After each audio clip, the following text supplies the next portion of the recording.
Then Randolph turned to me. Man, write that story you've told us. Write it so that every man may read. Send that message out into the world. If men will read that story, read and reread until it is written on their memories, if men will believe the message you bring, and then if they will but awaken that something within their souls that now lies asleep, I say if you can make men do this, you will have done more for mankind than any man or any 1,000 men have done in many, many years. Write it, man. Write it word for word as you have told it here so every man may read. Write it, man. Write it. And so it has been written. This happened a long, long time ago. I never see a man limp without thinking of that day. The sky wept. No rift of brighter color broke the drabness of it. I thought the universe wept. That was my outlook. The very times were in misery. Men were out of work. I was one of them. I had slept the night before on the cold cement floor of the city's jail. I slept as a tired dog sleeps, a dog worn out with a fruitless chase. All of the night before I had walked, my pride keeping me from this place. And so the day had found me walking aimlessly, looking only for food, shelter, and work. This could not last forever, so that night I had stumbled down the low, narrow hallway of the jail and been led into a barred cell with 100 others. And there I had lain as one dead on the cold, hard floor. But it is of the day that followed that night in jail that you shall hear, for that was the day of my life. It was then I found that something. My feet were tired. My soul wept with the sky. I stood as in a wilderness alone on the corner of a great thoroughfare in a great city. And then a man stopped by my side. He was of my height and build. I caught a glimpse of his face. I thought this man might have been myself if... No, my present need drove out reflections. I laid my hand on his arm. I am hungry, I said simply. He turned slowly and looked at me. First his gaze took in every detail of the outer man, from my water-soaked cap to my poor cracked shoes. And then through my eyes he seemed to search my soul. I stood there ashamed. I laugh when I think of it now, but it was different then. Well, he said presently, suppose you were fed. What then? I shifted my weight from one tired foot to the other. I tried to get a job somewhere, I muttered after a moment. You'd try, he asked. Yes, try, I answered, although there's little chance. Nobody wants men now. I'll try, sir, but I don't care for that now. It's food I want. I'm hungry. Can you help me? No, he answered, with a note of pity in his voice. I cannot help you. No man can. But you could feed me, I said with some petulance in my voice. It is not food you need. Well, what then, I asked. That something, was his reply. A man joined him. They began talking of matters of mutual interest. I was shuffling away through the drizzling, miserable rain when he called me back and handed me his card. Man, go find that something, he said, and when you found it, come to me. Come to you for what, I asked. To thank me, was his answer, and he and his friend passed on. There were two words that stuck in my memory. That something. I fell to wondering. I turned into a pool room and I found a seat. I sat there thinking. The balls on the tables before me clicked nickels away from men who could ill afford the pleasures of the place. I sat there a long, long time, for there is nowhere else to go. Ahead of me I saw another night in jail, yet the day seemed longer than the night. It was warm in there. The hum of voices, the regular click, click, click of ivory, and the occasional thumping of cue on marble floor, all this in time developed into a dull chorus of monotony, and then I fell asleep. I believe in God. I believe in miracles, and I believe in visions as well. But it is only natural that I should have dreamed of that something, so perhaps it was neither miracle nor vision. You will think it a foolish dream, yet it changed my life. That's reason enough for telling it. You may laugh at it scornfully, then my dream will do you no good. You may see in it what I saw, then you will take your place with the masters of men. This was my dream. I dreamed that I awoke. And that is the most wonderful part of the dream, for in my dream I realized that I had been asleep, a long, long sleep from the very beginning of things, and I saw myself there in the pool room asleep. Then I saw myself start, my eyes opened, and I dreamed that I saw. What awakened me? I asked in my dream. Well, you awakened yourself, answered a voice nearby. I turned about, but no one was near. Who are you? I asked. I am that something, came the reply. But where are you? I am hidden in your soul. For some moments I thought over what was said, and then I stammered, How did you get there? I was born there. Why have I not known you were there before? Well, no man knows it, answered the voice, until he awakes. Are you in other men's souls as well? There is that something in every man's soul which can move the mountains or dry the seas. Then you must be faith. Yes, came the answer. I am faith, but I am more. I am that which makes men face the fires of hell and win. Then you must be confidence as well. Yes, I am more than confidence. I am that which makes the babbling brooks lift worlds upon their wavelets. You are power, I cried. Yes, I am more than power, answered the voice. I am that which makes a wretched failure lift himself up and rule the world. You are ambition. I know you now. Yes, I am all that you say. Faith, confidence, power, ambition, and more. For greater than all is that something.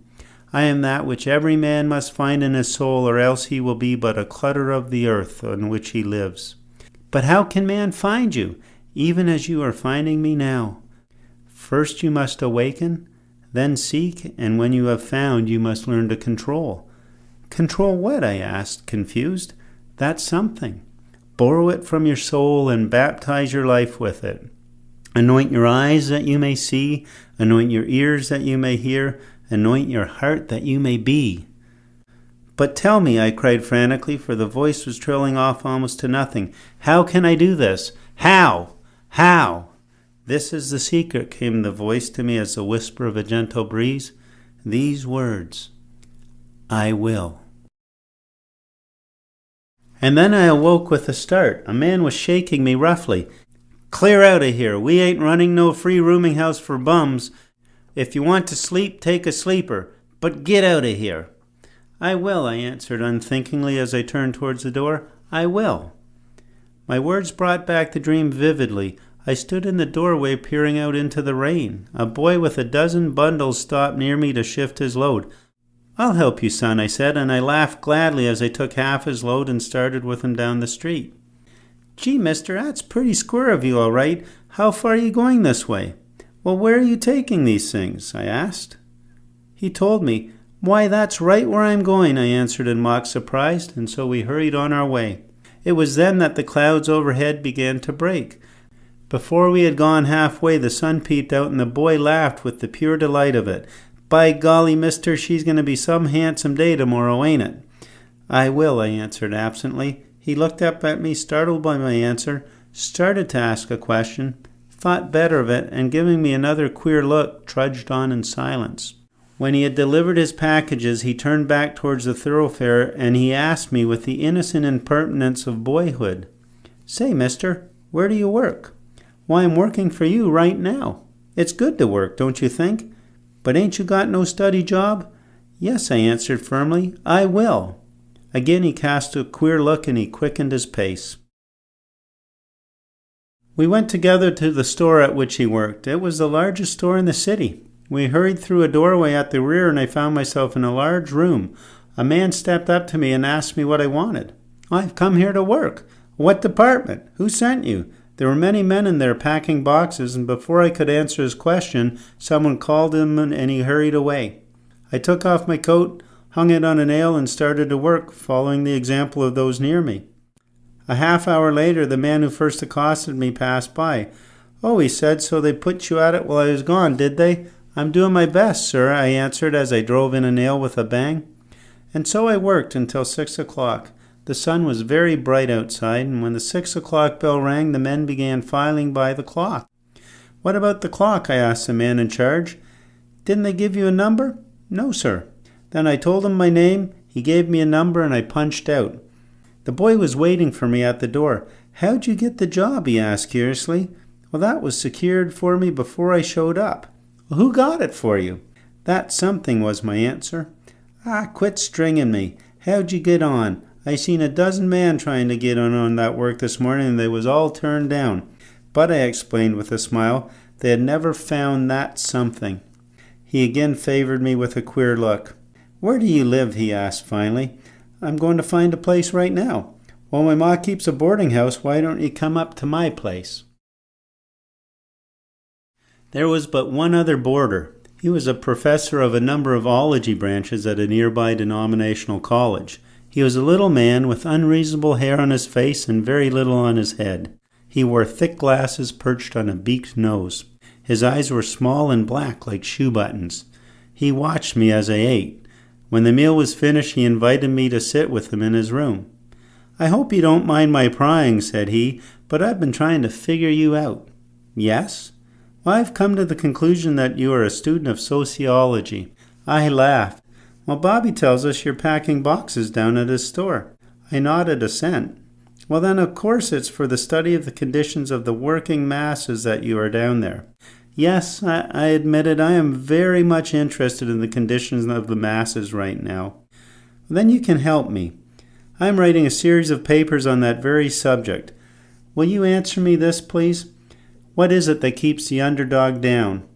What is it that the upper 10 possess that the under 10,000 do not have?" "Why, it's that something," I answered.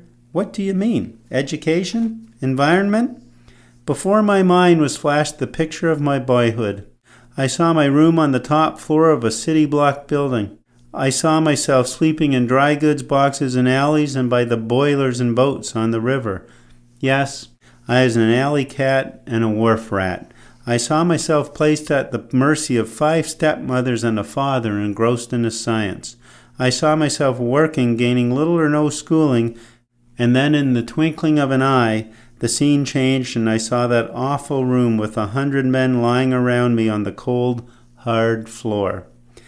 "No," I answered thoughtfully, "it's neither of those things. That something is entirely different. I don't know just what it is, but I am going to find it, pin it down, and then I will tell you more of it." As I looked into his face, I noticed the same puzzled expression the boy had worn. So, by mutual consent, the subject was changed and we talked of trivial things. For a week or more, I packed boxes and drove nails. I was a good packer. I made that something work with me all the time. One day I noticed the shipping clerk had more work than he could handle. There were idle men in the department. They could do nothing until he checked up to them. I laid down my hammer, walked over to where he stood, and said, "I am to help you this afternoon." He looked up with a start. "Oh," he exclaimed, "well, that's good. I'm glad they have sense enough to give me somebody to help out at last." He handed me a bunch of papers and made room for me at the desk. The superintendent of the department was out of the room at the time. Presently he returned and glanced at me curiously. "So they've got you helping Dickie," he said. I shrugged my shoulders without looking up and continued figuring. When I left the room that night, the superintendent of the department joined me. "Say," he said, "I never did get on how you were put in there. What's the idea, working through to learn the business?" "Yes," I answered with confidence. "Just that. I am to learn every detail of it." I thought something of the kind. "To which one of them are you related?" "I do not think it wise to discuss that at this time," was my answer. "Oh, sure," he said. He hastened to say, "I don't mean to be inquisitive. Anything I can do to help, you let me know." And then he left. The shipping clerk was a bright young fellow. I liked him, and he liked me. One day, shortly after I had received my first raise in wages, he came to me with a problem. That night I stayed down with him and we worked it out together. We soon got into the habit of staying down one night each week working over his systems. He lacked originality, and I helped him. He had been doing things just like the fellow before. The business had been growing rapidly, practically doubled. We worked out an improved system. We drew up forms, planned out every detail. One day he carried our plans to the man in authority. There came a question which the shipping clerk did not quite understand, so they sent for me. My approach was far different from that of the sniveling beggar who had asked the man on the street corner for food. The man in authority looked at me in surprise. "Who are you?" I handed him my card. "You're packing boxes?" he asked in surprise. "I am in the packing room, temporarily." Then he went over the shipping clerk's plans in detail. "I think they're all right. I'll have these forms sent to the printer in the morning," said the man in authority. As we turned to leave the office, he called me back. "How long have you been in the packing rooms?" 63 days, I answered. "You've been there long enough. There's nothing more for you to learn there, is there?" "No." He studied me for a while in silence. "Funny, neither of them has said anything about you," he said at length, speaking half to himself. "I suppose the old man's idea was for you to work out your own salvation. Is that it?" "In a way," I replied. "What any man accomplishes must eventually come from that something within him." He pondered this for a moment, and then he scrawled a few words on a piece of paper. "Hand that to Perkins in the auditing department tomorrow, and we'll see how you show up there." I thanked him and turned to leave the room. "And say," calling me back, "better forget about my having said anything about your relations with the old man. After all, you see, it's none of my business." "Certainly," I answered, and I left the room.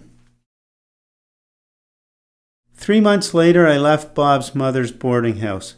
It hurt me to do this. She had been almost a mother to me. There was a home life about the place which I had learned to love. Even the little hairyology professor and his fanciful theories had become dear to me. But that something demanded that I move on. So I moved on up the hill. I arranged for a room at a quiet boarding house. It was at the suggestion of the man in authority that I choose his boarding house. So we became acquaintances, then friends, and never once did the man in authority mention the fact that I was learning the business. And so a year rolled round, and it was time Perkins took his vacation. I was given the place until he returned. One day the old man came into the office. He looked at me keenly. Soon the man in authority came in, and the old man called him aside. I overheard a portion of their conversation. "Who's the man at Perkins' desk?" the old man asked. The man in authority mentioned my name. Funny, I've never heard of him before. The man in authority gasped. The rest was spoken in guarded tones, and I heard no word further. That night the man in authority came into my sitting room. "Say," he began, "you've certainly got me locoed or something of the sort. I've been figuring you out all along as a ward or a long-lost cousin of the old man. Now today he comes in and jumps on me about putting you in this place of responsibility without first knowing all about you. Of course I know you're all right, but by Jupiter I'm placed in a deucedly unholy kind of light." "Well, what's all the trouble?" I asked. "My work going wrong?" "I should say not, but that's aside from the question. What's got me going is how the dickens you did it. How you got to hold down the most responsible job on the works without anybody knowing just what you really are. Tell me about yourself, will you?" "I was born of poor but honest parents in a small coal mining town of Watcheer, Iowa in the year 1881. My father peddled fish in a wheelbarrow. My mother died when I was 1.5 years old." "Ah, cut that bunk. Tell me to whom you are related or who is backing you. It's pull that counts these days. Who gave you your start with the company?" I leaned back in my leather Morris chair. Memory brought back the picture of that drab day of just 1 year before, and that brought to my mind the card that had been given me. I had not thought of it before until that minute. I arose, went to a closet where hung the very suit I had worn on that eventful day. I had kept it as a souvenir of my awakening. As I had hoped, the card was in the pocket of the shabby vest. For the first time I read the name engraved thereon. Matthew Morrison Randolph Bonds. I handed the card to the man in authority. He read it with wandering eyes. Now Randolph was the silent partner of the business. Impossible coincidence? You may think so. I know men who believe success is impossible, and to them success is impossible. And so perhaps you believe this impossible, but I tell you it as it happened. Funny, Randolph never mentioned your name to the old man. Anyway, I wish I'd have known this when he was talking about you today. I'm glad you didn't, I answered with a short laugh. Why? He asked, puzzled. Go there to the phone and call up Randolph. I think he'll tell you why. But he began. No, go on and call him up. I want you to, I insisted. In a moment, Randolph was on the line. Ask him, I insisted. The man in authority did so. I watched the changing expressions on his face. You say you've never heard of the man? Gasped the man in authority. Why, he's holding down the most responsible job on the place. You better let me talk to Mr. Randolph, I interrupted. His hand was trembling as he surrendered the phone. Mr. Randolph, I said, I know you do not remember my name, for I am quite sure you have never heard it. You may remember, however, one miserable day a year ago when a beggar asked you for food. Well, go on, came a crisp voice over the phone. You may also remember telling that beggar that it was not food he needed, it was that something and that alone. Well, Mr. Randolph, I am the beggar to whom you spoke, and I have found that something. I've learned to use it, and I want to thank you for having shown me the way. When may I have the opportunity of telling you about it? An hour later, the story you have just heard was told to a strange trio, the man in authority, the professor of ologies, and Matthew Morrison Randolph. From time to time, as I told the tale, Randolph nodded his head in approval, and I noticed a strange light begin to glow in the little professor's eyes. When I had finished, we sat for a long time in silence, broken at last by Randolph, who said, And now tell me just what you think that something really is. I shook my head in dismay. You folks know as much as I do about it, I answered. But of this one thing I am convinced through and through. It is real human power, as truly real as the commercial electrical current. It is the power of the inner man, the fuel of the soul machine. It is the one thing necessary. Until we awaken that something of the soul, we bear on our muscles those who have found that something, and we bear them on up the mountain to take their places among the masters of men. That something lies dormant in every soul until aroused. With many it sleeps until the last great sleep. Sometimes it does not wake until man stands tottering on the border of the grave. Sometimes it is found by the child playing by its mother's knee. A man's success depends alone on that something of his soul.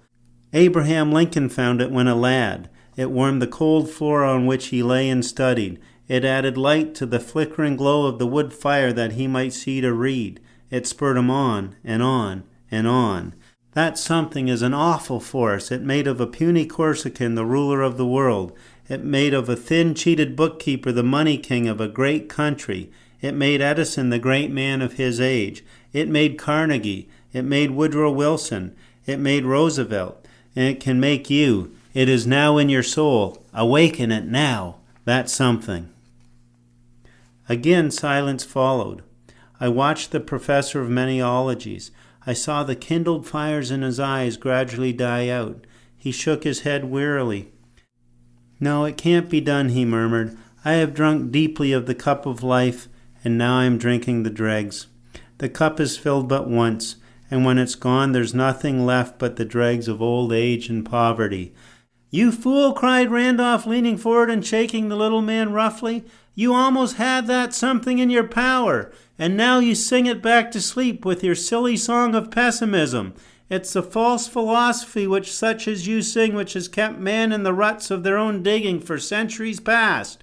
Wake, man, wake! Wake that something within your soul. The two men sat looking deeply into each other's eyes. It was the little man who broke the silence. Thank you, Randolph, he said quietly. You are right. I will. Then Randolph turned to me. Man, write that story you've told us. Write it so that every man may read. Send that message out into the world.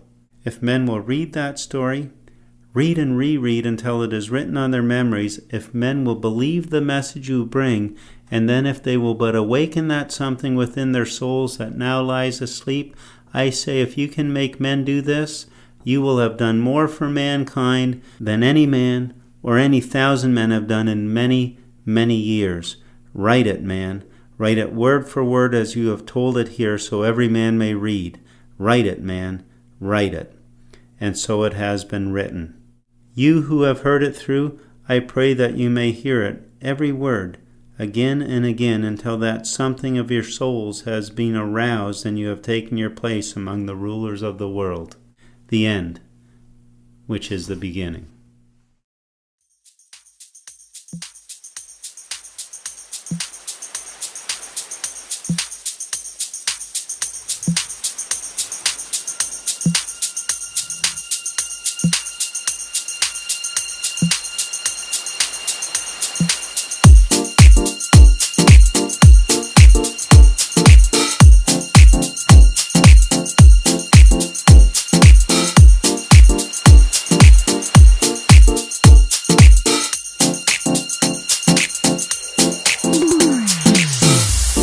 High school love, the kind without the drugs. We were just two city kids. We would run around and tear a few things down, but that's the worst that it would get.